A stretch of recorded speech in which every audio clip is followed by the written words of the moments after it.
let's look at Trif's freaking Mannadium deck.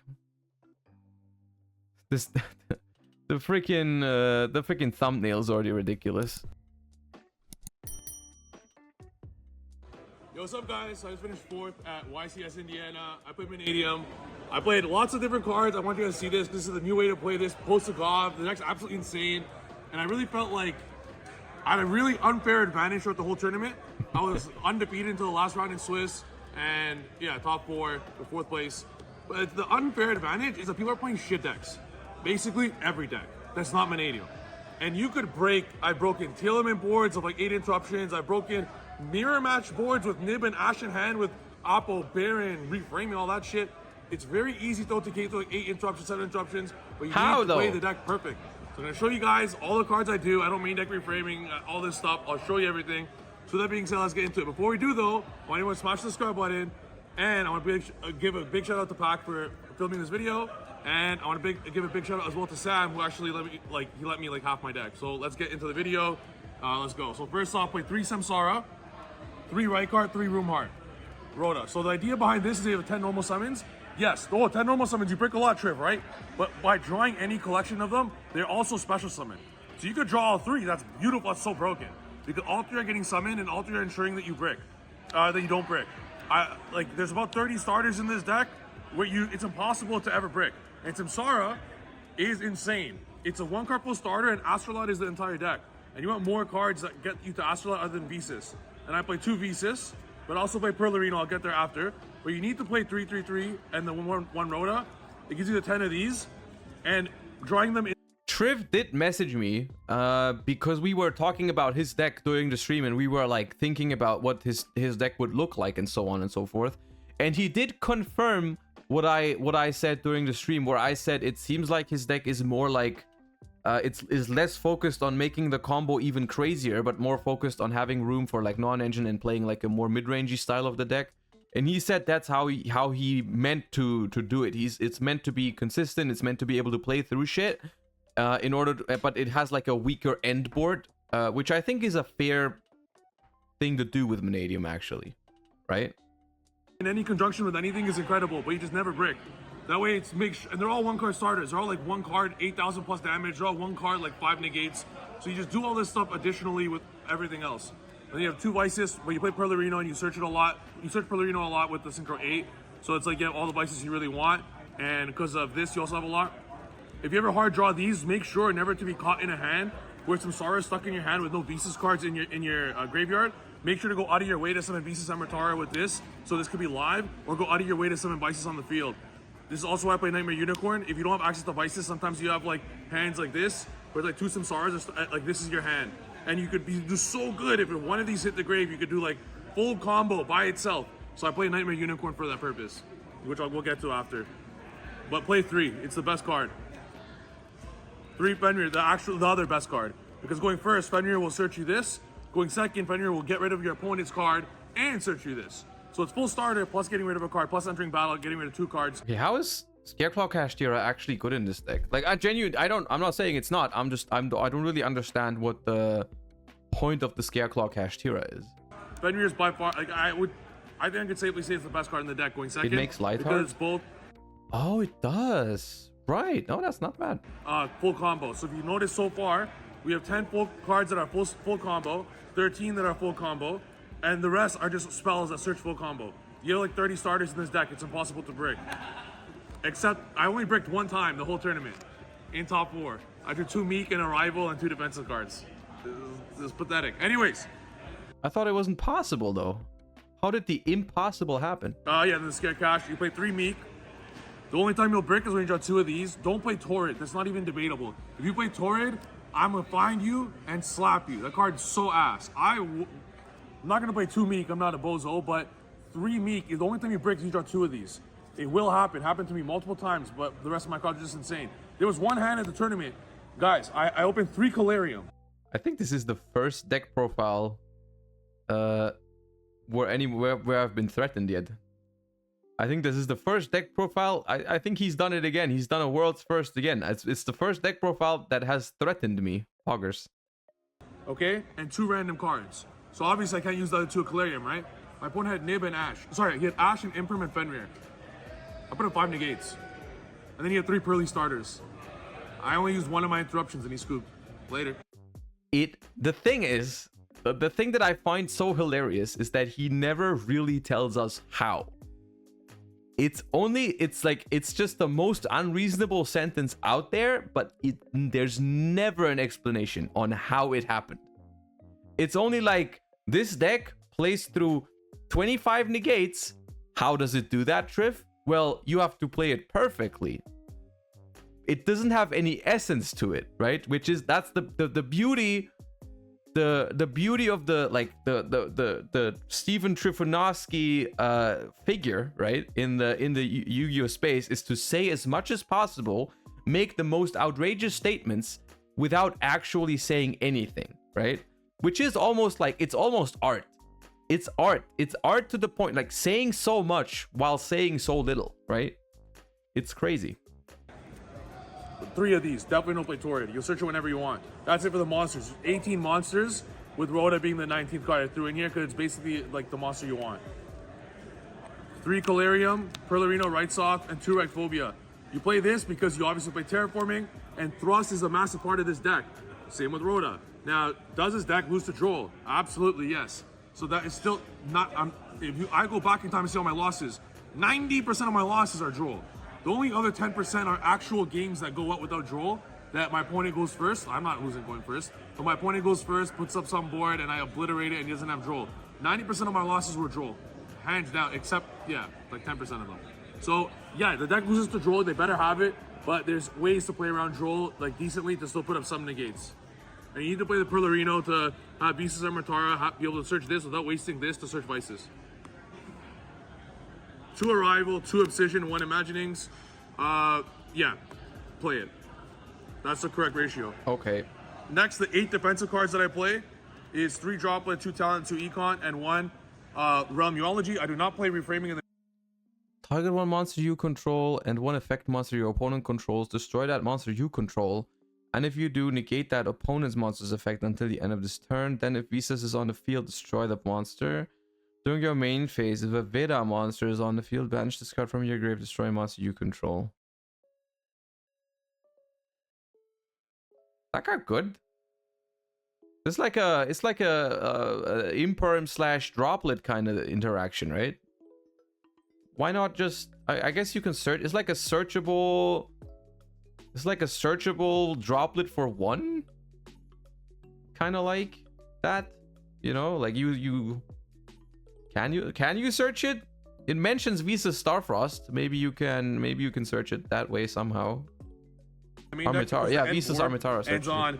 The thing is though, the thing why I want to say maybe it's a good card. I'm not saying it's a bad card, but I think it being searchable in the case of this card is not really that relevant, because being able to search a card that lets you play through your opponent's interruptions, while it might sound cool, it's like, well, if your opponent has interruptions, you're not really going to get to search it, right? Like if your opponent has ways to stop you, you're probably not going to get to resolve Visa's Armitara, right? Enough interruptions by itself. Like if you don't draw any of the defensive cards, it ends on Visa's Armitara searching this, plus Baron, plus Dispatter, plus S. Okay, so it's more like a thing. Okay, that I actually do like. So what he's trying to tell us is not playing Reframing, because you can also instead search this going first, which is also a disruption. Even it's not as powerful as Reframing, but it is a searchable disruption going first. But it is better to draw going second than Reframing, obviously. That's 4 interruptions. Additionally, you play 5 ways to Fenrir. You play... This is his very convoluted way of saying that, right? He's somehow he needs to bring 4 interruptions, 5 interruptions, whatever into it. But that's what he's... I'm just telling you what he's trying to tell us right now. Okay, I'm translating. 7 other defensive cards, so that's 12. So additionally, on top of the 4 negates, you're putting up your total defensive cards with a lot of follow-up. So I feel that's enough to win.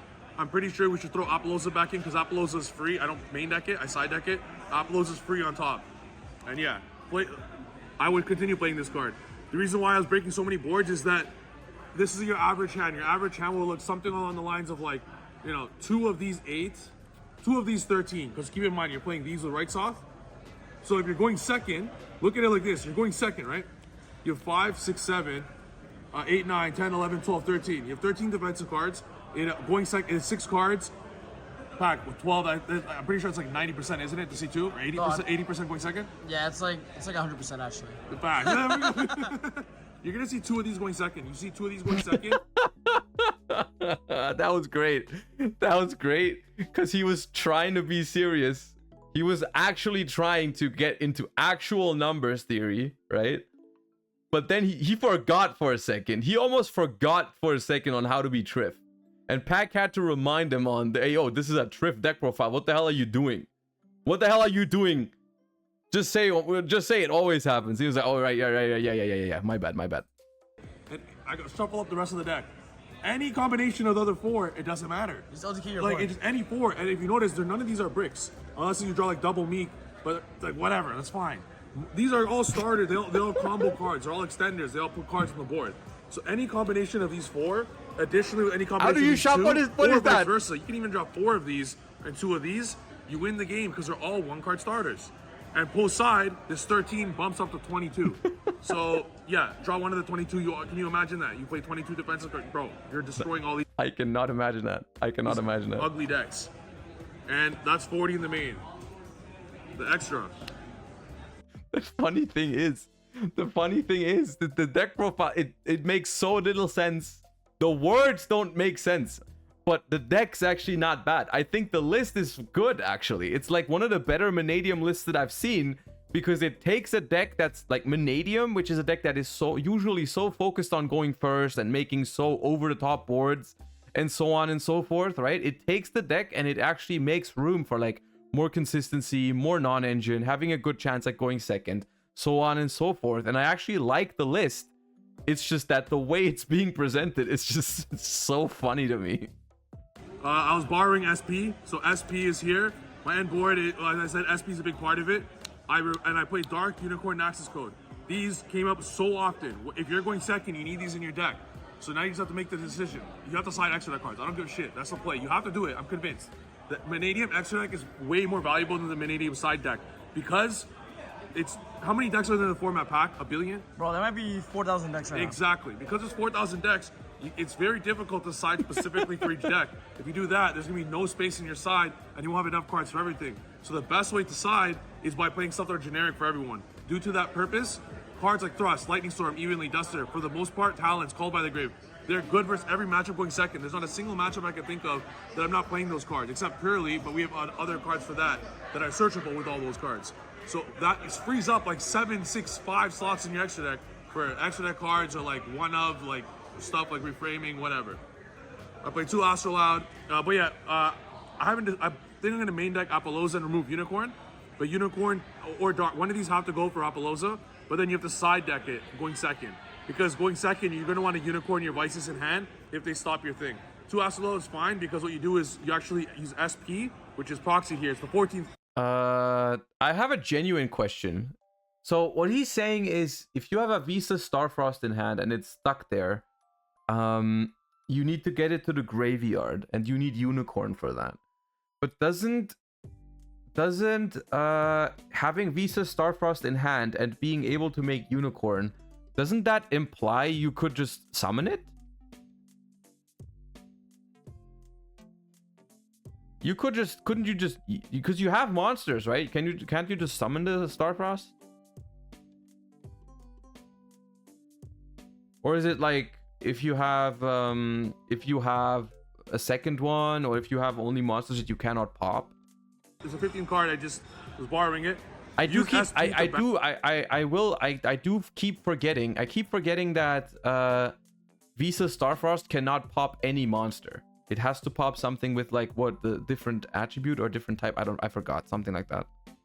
Banish the Astrolaud from your graveyard to banish it, and use Disbatter to destroy to put Astrolaud back. So going first, when you actually want 3 Astrolaud, you always have 2. Your only use 1 Astrolaud turn 1. You put it back, so then you actually start your turn to OTK with 2 Astrolauds. And I don't know if you guys saw this replay. It wasn't a full-fledged. It wasn't a full-fledged.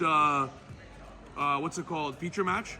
But when one of the feature matches was done, one of the cameras going around and caught Teal'c player's board. It's full Chillerman board. Scream, Perlerino, Dweller. Chat, odds in chat right now. 1's in chat if you think he's gonna explain how he did it. 2 in chat if you think he's just gonna say he broke it, no problem. Collado, Super Poly set, Tier Cash in hand, more shit, Wallow, Fenrir, full ass board, full board. I obliterated him through access code double vicious astrolog, 12,000 damage. It was like, but how? It was 7, and he had a shuffler, one shuffler. How? He milled the fuck done. It was like 7 interest plus. OTK, bro. 12,000 damage because of this stuff. Also, so the synchros, 6, 8. You play this as well. Play this, play Crimson. I even thought about cutting Crimson, but I made Crimson just as much as I made Dispatter.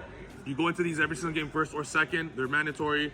And I don't play a third Synchro 10 because the only time you want a third Synchro 10 is not going second. When he won on stream like that, that was insane. That's what I'm talking about. That was insane, right? And this is why I'm so interested in how it happened. How the hell did he win that game? What happened? What was his hand? What was the opponent doing? Maybe the opponent made mistakes. Like, I want to know that. I need that information. I need to know what happened there to understand better. Because from my understanding, I'm looking at this deck, right? I'm looking at this deck. I looked at what the opponent had. I cannot figure out a way how that was realistically, how that board was broken, right? I cannot fathom how that happened. I do not understand, right? I genuinely would like to know, because that was impressive, because we know it happened. That's the crazy thing. We can't just blame it on, oh, Trif be chatting, you know, opponent probably didn't have that much. No, we saw that the opponent had all that. You know, it happened. That is real. But how did it happen? I have no idea.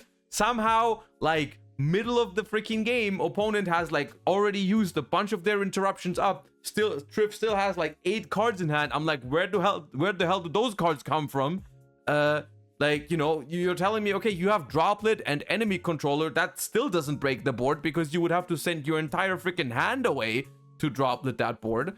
I don't get it. I don't understand what the hell happened, you know? And it's like, oh man. But it did happen. We saw it. We saw it happen before our own eyes. We just don't know how.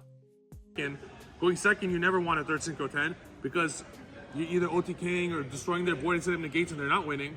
Or you're never going to want, there's no scenario in the universe where you're going to be like, oh, this Chenging is definitely better than Baron in this specific scenario going second. It's absolutely never going to come up where you would prefer a Chenging, which is like versus Baron, because Baron is a negate, it's a pop. There's no scenario where that will ever happen. But going first, the only time you want a Chenging is so you could, on your follow-up, have another Synchro 10. That's why we play, you'd rather just do links. Make links the follow-up, OTK them, what do you need? You know what? I'm okay with that. I'm okay with that statement, simply because you have done the one thing that was acceptable, which is you've put it into a sub message. You've put it into a sub message. Yes, you've been fooled by AI. You know, you thought it was real. That's kind of cringe, honestly. But you've put it into a sub message, which is okay. You know, we both get something out of it, right? We both get something out of it.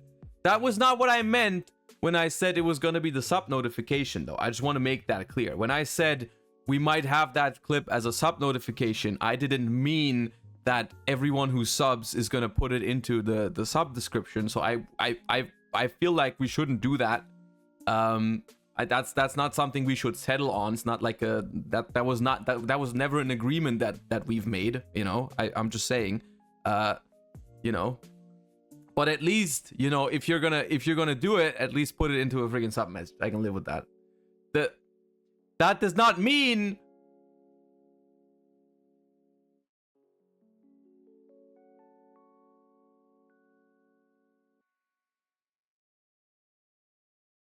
follow-up for in the gates. You're OTKing, you're going second, you have double, like, you get what I'm saying? So you don't need a third Synchro 10, no matter what. Apollosa does need to be in here with SP. The question now is what is Apollosa going to be removed between one? Okay, we have a problem. Nah, we have a problem.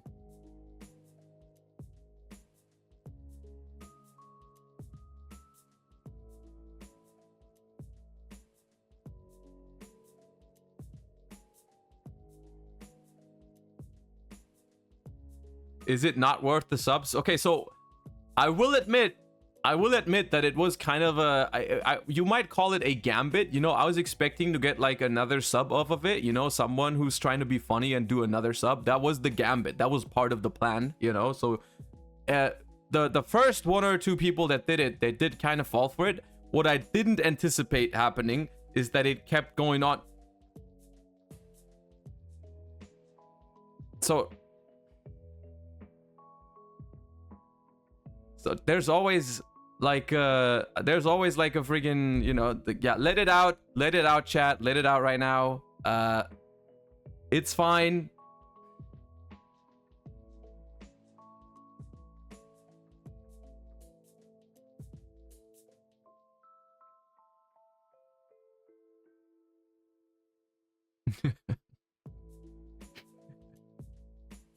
Are we done? I think we're done. Okay. Access code cannot leave.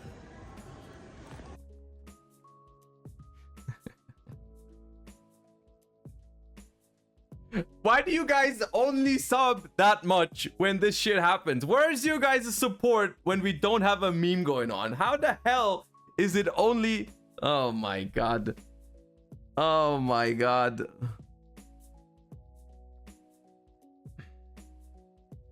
Lunar Yumi, I appreciate you. I appreciate you for subbing without a sub message. Thank you so much. That is the sub I appreciate the most of today. Thank you so much. Also, Verzuma did that same thing like a minute ago. Thank you guys so much. I appreciate you guys. Moving on.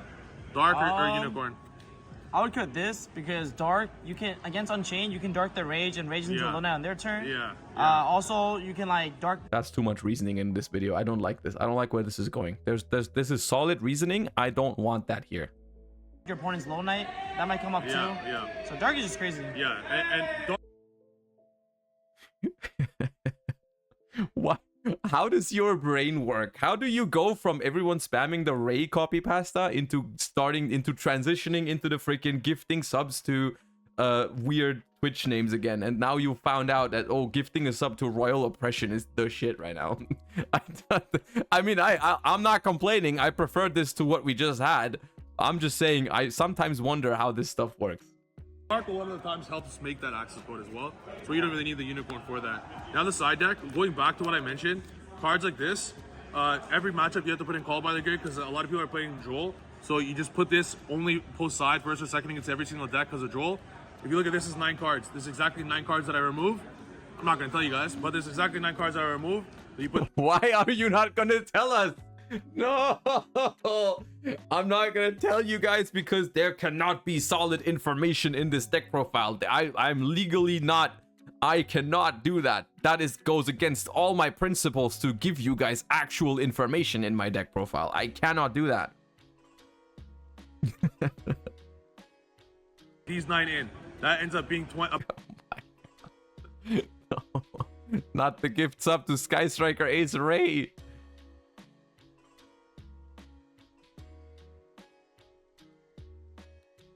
Hi Alex, get well soon. Thank you for the 5 months. About 20 defensive cards post side. So 20 defensive cards post side, and the only bricks per se, like not combo card, talents draws 2 if you're missing engine. Thrust searches Rhoda or terraforming to get engine, and Thrust is like that's gone. Fenrir is also a search and combo. So the only actual bricks per se is 1, 2, 3, 4, 5, 6. 3 droplet at 9 and 2 econ. That's only 11 that we're going second with 6 cards that are like non-combo pieces. The rest Well, like, thank you for the prime. Appreciate you. Also, Cyrus, thank you for the prime. It's some absurd math like that. It's crazy. And that's why this deck's insane going second. And then you OTK. Can we get a sub goal for you to play Sky Striker? I'm being careful with setting a sub goal to playing a specific deck now. I've made some dangerous I've had some dangerous endeavors in the past where I said, oh, X subs to play that deck, and then like literally unironically whenever I've done that, it has never felt worth it. I've gotten the subs, but it's never felt worth it. Not a single time. Not with Gladiator Beasts, not when we played freaking Rikas on Avalon. It's never felt worth it. Never. So many decks and like 6 interruptions, no problem. You slide one Herald of the Abyss for a purely. Yo, chill, put that away. And the main reason for that also is obviously the thrust. Now, as nice as it is, where's the thrust? Okay. Say 100 subs and have someone from Turkey take you hostage for 20 euros. Exactly, that's what I mean. As nice as this is, it's not like your be-all, end-all. There's many outs to the purely play. For example, you just keep playing until they eventually use purely, the Noir, and you use droplets in a monster, and they just... Zingas can't thank you for the 2 months. The thing is, I just saw someone follow this channel named Joshua Circular, right? There's like no shot you did not just make that account. Yeah, I can look, I can see what you're doing. I see what your plan is. Here. Created 2 minutes ago. Following since 32 seconds ago. Oh, wait, you can't see that because I'm on the wrong thingy. Here. 2 minutes. What is your plan? What are you trying to do with that account? What are you trying to do with that account? Don't do that. Farm gift subs. You know what the problem is? Even before I said it, I'm mad because I knew it was gonna work. And it did work. Why the hell did it work? Chat, why does this work? There are so many people in this chat who genuinely support the stream by subscribing, and then someone just goes out there, makes an account, called it Joshua Circular, and they just get it. Every single time. I shouldn't have said it. I shouldn't have brought your guys' attention to it. You guys would not have seen it, probably. Ah, man. Hard lose. So it's very difficult to lose post side when you have cards like this. Even stuff like Fenrir Search Scare Cash, scare them into the battle phase. The thing is, at some point, my community is just going to be people with floodgate names. Every single one in here is just going to be named like a floodgate. Just to get it to like 4 materials or something, or 3, and then use your actual card to pop it. It's not difficult. The only way Purley is going to beat you is if they draw Droll and Lockbird. Just how 99% of decks are going to beat you. The only way they're going to beat you is Droll and Lockbird. I've yet to figure out a better way to do it. Maining Dimension Shifter or Siding Dimension Shifter might be a way. Playing Horus might be a way, but it's pretty ass. The deck is so good you don't want to insert. Literally, what's going on, right? Dude, you couldn't script what's going on in chat. Waver proudly says, I'm Rivalry then. And the next message is from someone named Rivalry of the Warlords. Literally, frame 1 after that previous message.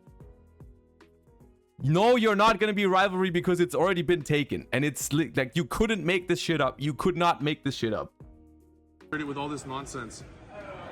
Play 1 D barrier. The reason why is for those scenarios where they droll you, no problem. There's only a few decks that D barrier solos, so you still have the thrust for the D barrier. So if you get drolled, you just skip their turn as well. If I could find any other turn skip card for Unchain and Rescue Ace, if there was a turn skip for Rescue Ace, I'm not reading those follows right now. I'm not reading them. Don't look at the chat. Don't look at the chat. Don't look at the things. Don't reward them for it. Don't reward them for it, Neps. No. Oh my god. Stop. And Unchain, that needs to be in here as well. Sadly, there's not. And what else do we have here? Mannadium Reframing, we always put this in going first. Cowboy's attack effect is really powerful. I really want a monster 2500 attack. It's really strong. And then Apollosa and Underworld Goddess. So this all...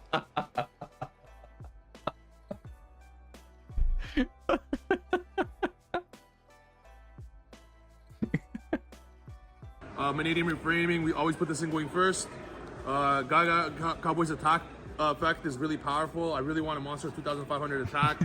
It's really strong. And then Apollosa and Underworld Goddess. So this also you put it only for Purley. No other matchup you really need it for. And this is, you always put this in going first. You just make your decision between these two, what you want to put in for that. And that's it. That's the deck. The deck performed exactly as I expected. 4th. I'm not happy with that. I should have finished 1st place. I don't know if you guys noticed.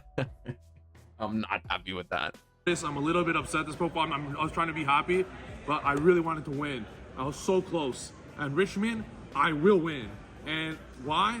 Because it's an unfair. Dude, I didn't say the name. I saw the follow. And I purposely didn't say the name. Why did you give them a sub anyways? Why are you doing this to me? Advantage. I'm literally playing a tier 0 deck when people are playing tier 2 decks. So it's an unfair advantage, so you guys make sure to take care of that advantage yourself. Slap up your opponents, and I'll see you guys in the top cut of Richmond because you're playing my deck. Thank you guys for watching. Subscribe. See you next video. The thing is, it's just comedy, man. It's insane. It's so funny. It's so funny, man. It's such a funny deck profile. But the cool thing is, genuinely, for a sec, to be serious for a second, just a second, chat, okay? I think that the list actually does look kind of good. You know, I don't think it's tier 0, everyone else is playing tier 2. But I think it's a solid deck. I think it's a solid list. And I do like the idea. I do like the idea because, very simply, Mannadium is a deck that usually goes over the top. Its end boards have no business being that all in, right? So the idea to take a little bit away from that end board make it a little bit more mid-rangey, right? Have some room for board breakers, have a solid side deck that is that has a lot of generic cards for a lot of matchups and so on and so forth. Move some of those really broken stuff for going first into post side, like the one with the counter trap, right? Where we play the quick play spell in the main deck, except for the instead of the counter trap, because the counter trap's only good going first and the other card can be good going second, so on and so forth. I like a lot of the theory in here. The only thing is that you watch the deck profile, you have to work the theory out yourself, because he's not going to tell you. He's not going to give you the theory behind the deck. He's not going to tell you. He's not even going to tell you what the freaking side out for the board breakers, because that's, you know, the certified information. You get the list, you get some jokes, but you don't get any of the actual reasoning. The description is pendulum without scales. All right, moving on.